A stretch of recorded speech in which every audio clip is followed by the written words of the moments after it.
Bonjour à tous sur YouTube. Comment allez-vous? Cette vidéo fait suite à celle d'hier sur la persécution à travers les âges. Et je me sentais poussée à revenir pour vous parler d'un rêve éveillé. C'est le genre de vision qu'on a entre veille et sommeil, entre deux phases.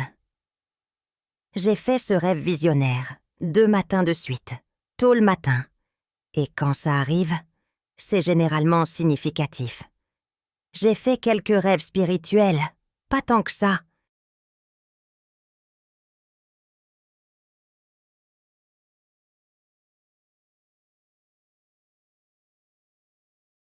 La plupart étaient des avertissements qui se sont réalisés.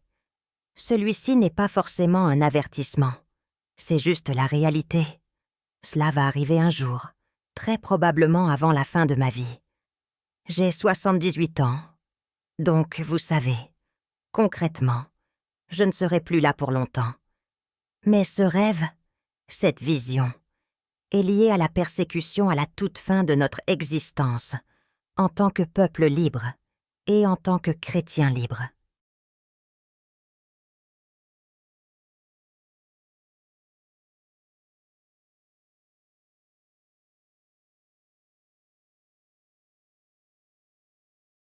Je dois faire attention à la façon dont je m'y prends, et je suis sûre que vous le comprenez.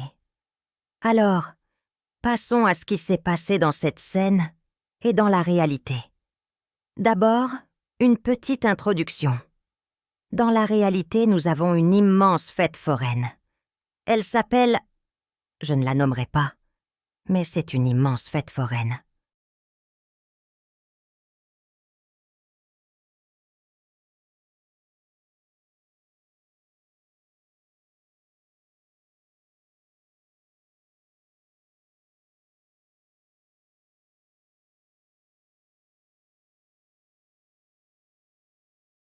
Chaque automne, pendant quelques semaines, les gens de tous les comtés environnants viennent à la fête foraine pour profiter des manèges, des jeux et des stands des quelques agriculteurs qui restent. Ils apportent leurs produits, pâtisseries, conserves, articles en patchwork, au crochet, etc. C'est tout simplement merveilleux. C'est une période joyeuse.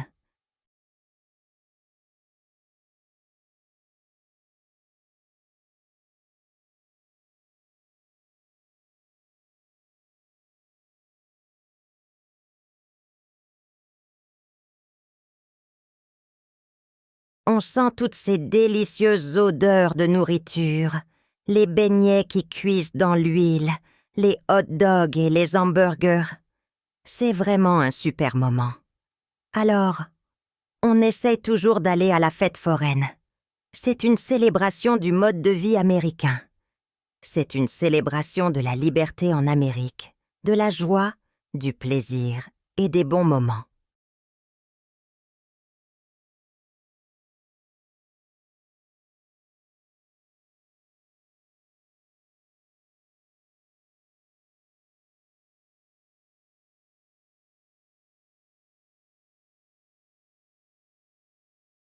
Et waouh!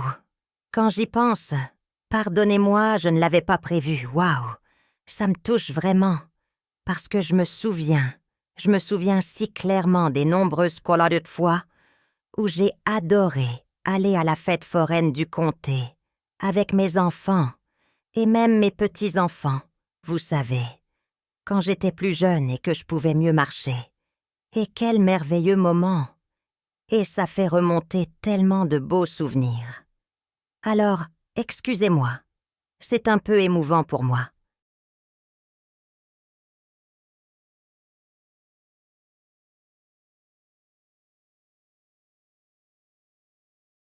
Eh bien, voici ce qui s'est passé dans ce rêve. Il se déroulait précisément à la foire que je viens de vous décrire. Dans le rêve, il y avait un convoi, pas très important, mais composé de quelques camions militaires, qui transportaient des gens sur leurs plateaux ouverts. Il n'y avait pas de bâche au-dessus d'eux. Tout était à découvert. Et puis, l'instant d'après, je me suis retrouvée dans une file de personnes une file assez longue, et nous marchions en file indienne.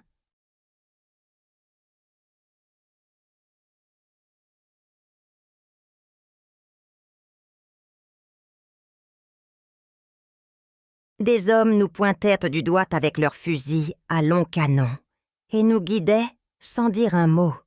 Ils n'ont pas prononcé un seul mot, donc je ne pouvais pas savoir s'ils étaient de notre nationalité ou d'une autre. Mais ils nous guidaient avec ce qu'ils portaient. On m'a fait monter dans un des véhicules, on a pris la route, l'autoroute, et j'ai été choquée quand le convoi a tourné vers la foire.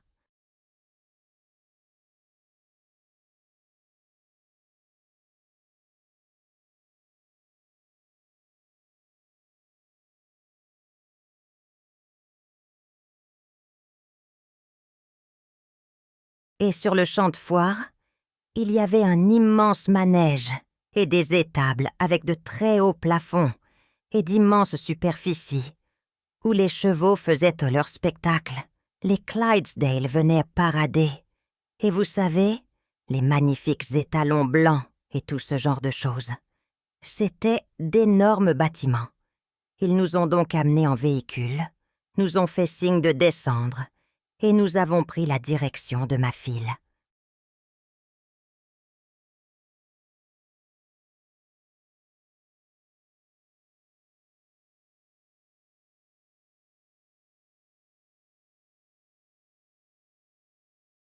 Ma file se dirigeait vers l'écurie, où Serena et moi savions, bien sûr, à ce moment-là, ce qu'ils allaient nous faire.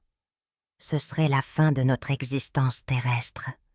Mais au lieu d'avoir peur, de nous inquiéter, de pleurer et de supplier pour nos vies, nous chantions. Et j'aimerais savoir chanter. Je ne sais pas. Je chante vraiment faux. Ma voix est aussi plate qu'un vieux fer à repasser.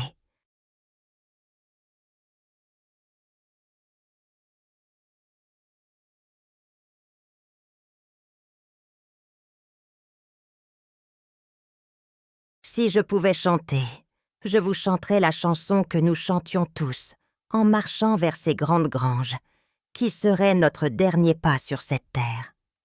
Partie 3. Et cette chanson était très populaire, il y a une vingtaine ou une vingtaine d'années, dans la plupart des églises de l'Assemblée de Dieu. C'était un très beau chant de louange, très répétitif, dont le seul ou principal mot était « Oh, Alléluia, Alléluia, Alléluia, Alléluia, Alléluia ». Ce chant était magnifique.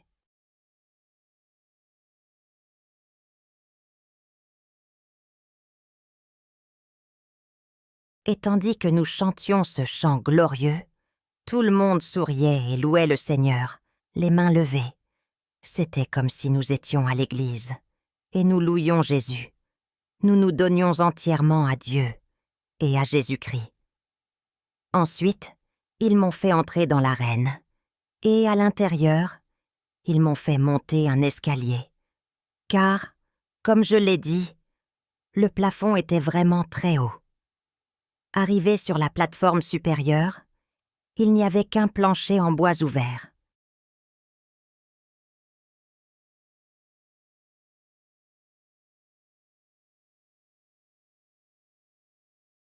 Ils m'ont fait m'agenouiller, et alors que j'étais agenouillée sur ce sol en bois dur, l'instant d'après, quelque chose était versé sur ma tête. Et soudain, il y eut du feu. Au début, j'ai cru qu'il m'avait fait quelque chose pour me brûler. Mais en repensant à ce rêve visionnaire que j'ai fait 2 matins de suite, je crois que c'était ça.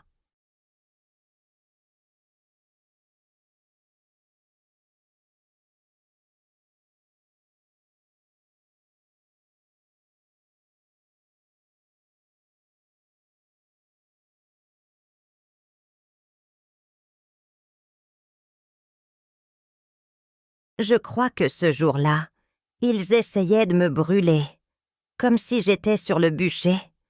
Sauf que cette fois, c'était de la tête aux pieds au lieu des pieds, comme ils le faisaient pendant l'Inquisition, et au Moyen Âge, quand ils ont mis à mort tant de saints de Dieu sur le bûcher.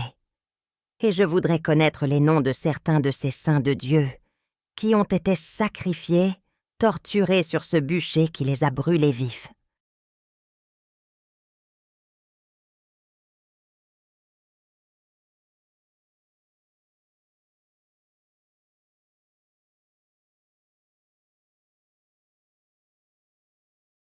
Eh bien, dans mon rêve visionnaire, je crois qu'il pensait pouvoir me brûler. Mais ce feu s'est transformé en feu du Saint-Esprit. Ce qu'il destinait au mal, Dieu l'a transformé en bien. J'ai eu cette révélation aujourd'hui. Vous savez, j'ai fait ce rêve visionnaire il y a des années, il y a très longtemps, et je l'ai raconté à ma famille. Mais vous êtes les premiers à qui je le partage vraiment, devant un public plus large. Et maintenant je comprends ce que cela signifiait.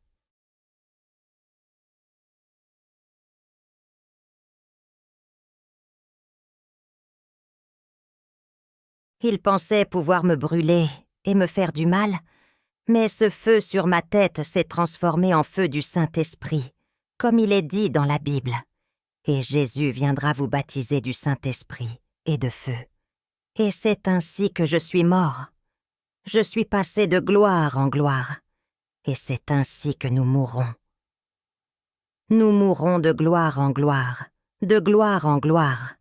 C'est ce que dit la Bible, de gloire en gloire.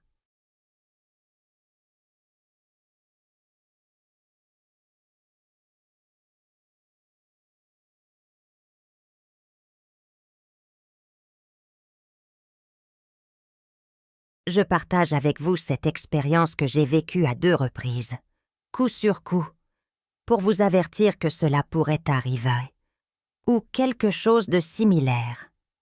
Je vous recommande d'aller sur Internet et de regarder les vidéos de Ken Peters. Il a vécu une expérience similaire à la mienne, il y a de nombreuses années, et c'est un homme âgé. Il est pasteur protestant, issu de l'Église catholique. Il est toujours en activité et toujours vivant.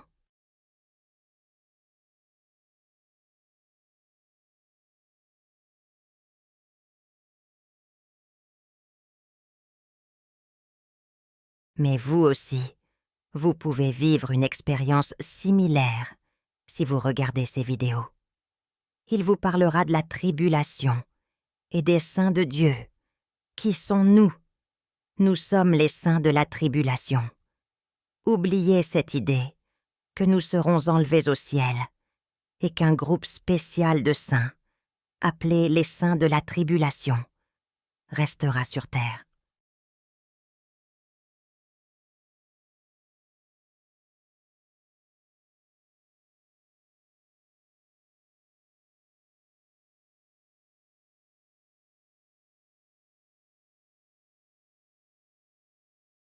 Je suis d'accord qu'il y aura des personnes qui resteront sur terre et qui recevront la vie éternelle en acceptant le Christ comme leur sauveur.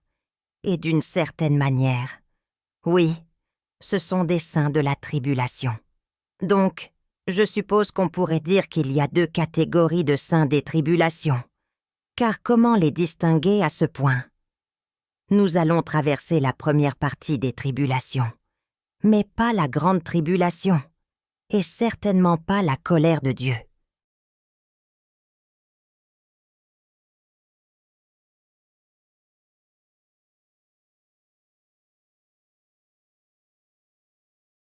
Il y a différentes périodes, et je n'entrerai pas dans les détails maintenant.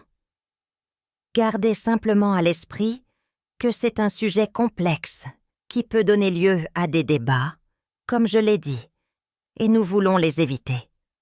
Nul n'est parfait.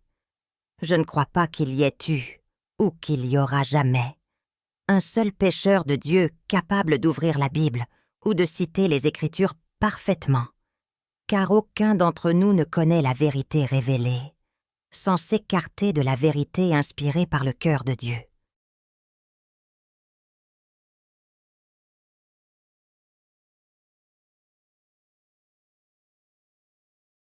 Nous faisons de notre mieux, selon la révélation que le Saint-Esprit nous fait lorsque nous prions, pour interpréter la parole de Dieu.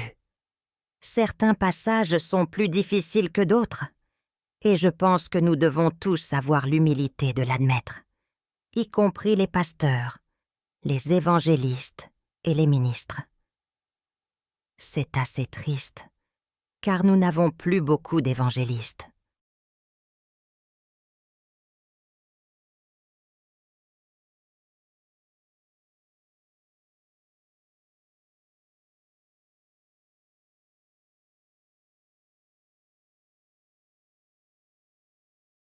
Autrefois, des évangélistes itinérants venaient à nous apporter des vérités plus profondes.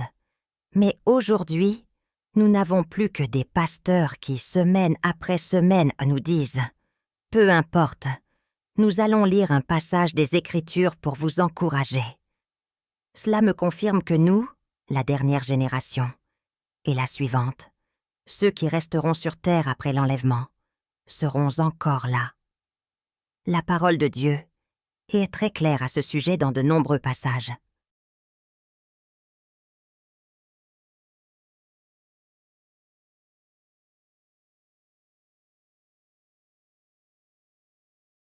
Et eux, c'est-à-dire les saints de Dieu, dans l'Apocalypse chapitre 12, verset 11. Et ils l'ont vaincu, c'est-à-dire le malin Satan, car il faut lire ceci au verset 9. Et le grand dragon fut précipité, l'antique serpent, appelé Ô Satan, celui qui séduit toute la terre. Et il fut précipité sur la terre, et ses anges furent précipités avec lui.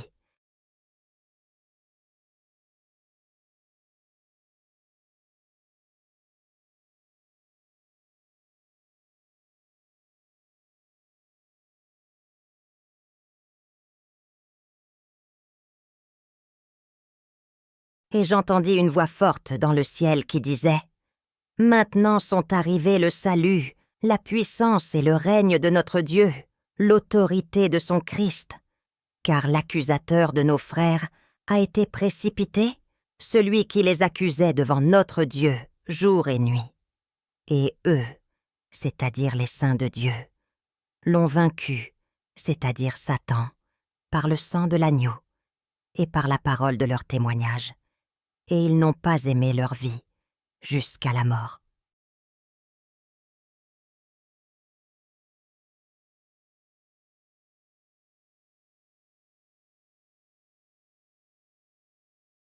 C'est pourquoi réjouissez-vous, cieux, et vous qui y habitez. Voilà ce que nous allons faire.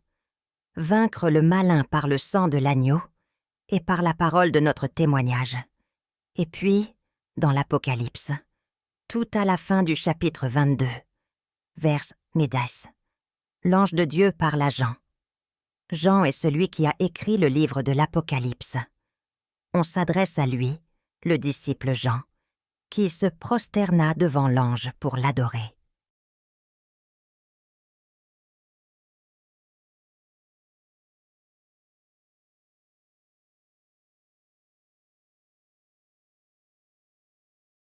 L'ange lui dit « Garde-toi de le faire, car je suis ton compagnon de service, ainsi que tes frères les prophètes, et ceux qui gardent imodakant les paroles des livres de ce livre. Garde plutôt les paroles de ce livre, l'Apocalypse, et adore Dieu. » Et il ajouta « Ne scelle pas les paroles des prophéties de ce livre, car le temps est proche. » Permettez-moi de relire ce passage. L'ange de Dieu dit à Jean « Ceux qui gardent les paroles de ce livre, adorez Dieu. »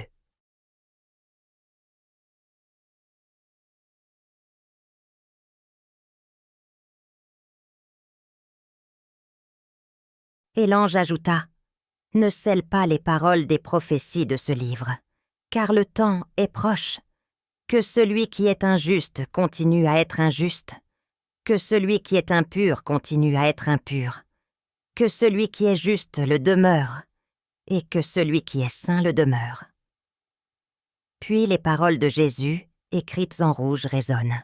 « Voici, je viens bientôt, et ma récompense est avec moi pour rendre à chacun selon ses œuvres.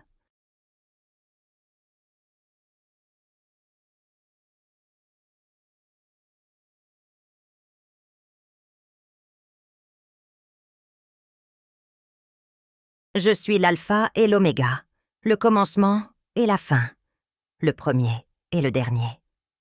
C'est puissant. Jésus a dit il y a 2000 ans. Voici, je viens bientôt. Et il n'est pas encore là, mais il est à la porte, juste là, à ma porte. Il est sur le point de tendre la main, d'actionner ce petit levier et d'entrer.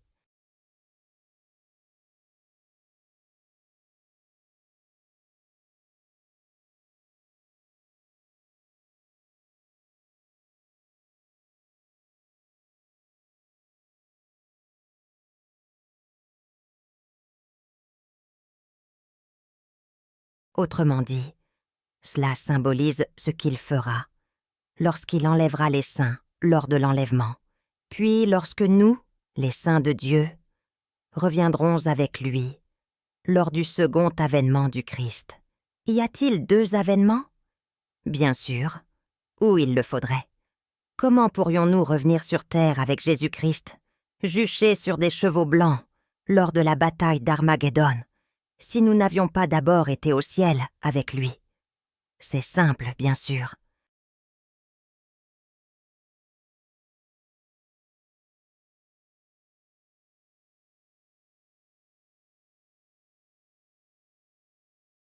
Je vais m'arrêter là car je ne veux pas manquer de temps.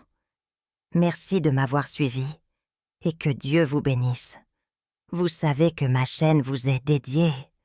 Je ne demande pas d'argent. Une dame, que Dieu vous bénisse, souhaitait faire un don. Elle m'a dit que cela me ferait plaisir. Mais si vous souhaitez me faire un don, je vous en remercie du fond du cœur.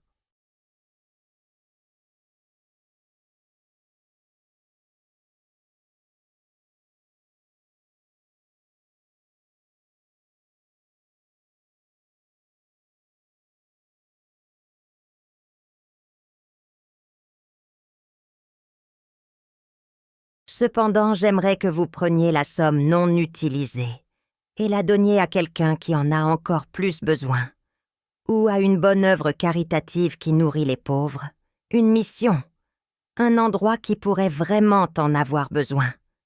Car je ne manque de rien. Je vis humblement. Je vis une vie simple. Je n'ai pas grand-chose, mais j'ai tout ce dont j'ai besoin. J'ai même un parfum, une sorte de blague entre nous, mais je l'adore.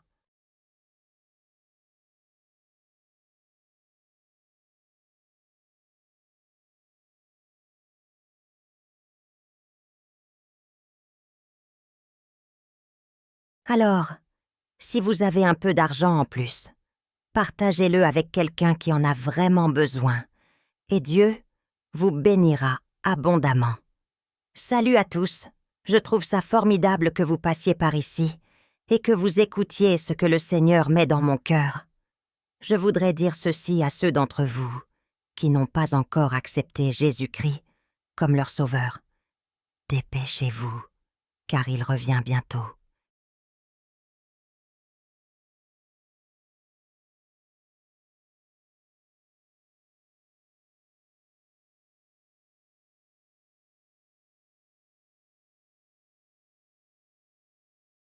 Il revient bientôt pour son peuple. Et si vous ne l'avez pas encore reçu, vous serez laissé pour compte. C'est la vérité. Et vous ne voulez pas être laissé pour compte. Même si vous vous convertissez pendant cette période, vous ne voulez pas avoir à traverser des moments vraiment difficiles. Vous voulez recevoir Jésus-Christ. Tu sais que tu le veux, mais tu es têtu et tu t'accroches tant bien que mal en espérant que ça dure un peu. C'est plutôt dangereux.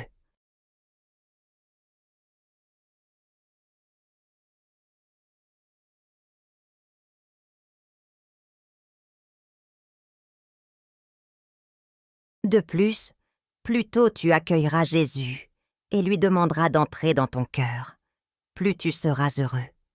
Toute ta vie changera, ta vision des choses, ton cœur, tes pensées, tout s'améliorera considérablement, et tu seras bien plus heureux et comblé. Alors, humilie-toi, débarrasse-toi de ta rébellion et de ton entêtement.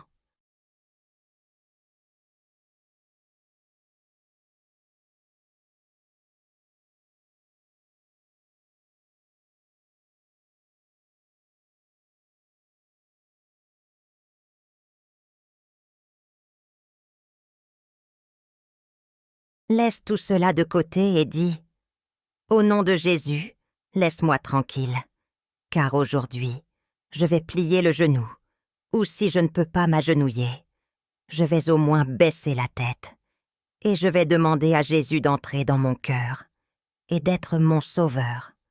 Pardonne-moi mes péchés, purifie-moi par sa grâce. » Moi.